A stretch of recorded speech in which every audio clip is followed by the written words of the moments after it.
گوجری زبان میں اپڈیٹ سنیے۔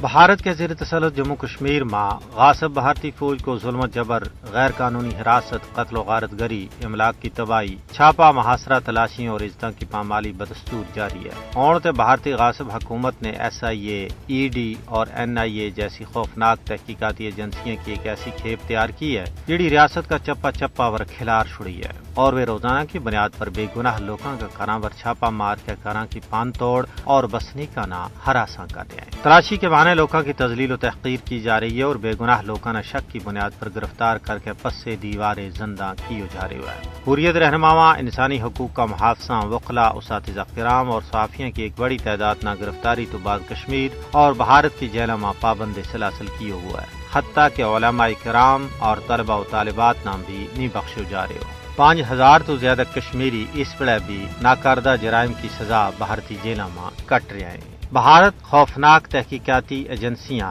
NIA، ED اور SIA نہ کشمیریاں نہ دمان واسطے ایک ہتھیار کا طور پر استعمال کر رہی ہے۔ فسطائی مودی حکومت عدلیہ نہ بھی کشمیری آزادی پسندانہ خوفزدہ کرنے واسطے استعمال کر رہی ہے۔ عدلیہ ور دباؤ کال کے انہیں تو من مانا فیصلہ کروائے جا رہے ہیں۔ صحافت تے کشمیر میں جرم ہی بن گئی ہے۔ صحافیاں نہ خبروں کا حصول میں رکاوٹ تو علاوہ طرح طرح کا مصائب کو سامنے ہے۔ صحافیاں نہ جھوٹا مقدمات میں پھنسائے جا رہے ہے۔ مودی حکومت غیر قانونی حراست نہ طول دینے واسطے سخت قوانین کو استعمال جاری رکھی ہوئی ہے۔ ان چھاپوں اور محاصروں کو مقصد ان لوگوں نہ ڈرانوں، دمکانوں اور خوفزدہ کرنا ہے جڑا BJP کا غیر قانونی اقدامات کی مخالفت کریں۔ تجزیہ نگاراں کو کہنا ہے کہ ان تعدیبی حرباں اور قید و بند کی صعوبتوں کے نال آزادی پسندانہ خوفزدہ نہیں کیے جا سکتو۔ کشمیری قوم شعوری طور پر اپنا کاز کے نال وابستہ ہے، وہ اپنا حق حاصل کرن تک کدی بھی چین نال نہیں بیسیں۔ یہ ساری صورتحال انصاف پسند دنیا واسطے چشم کشا ہے۔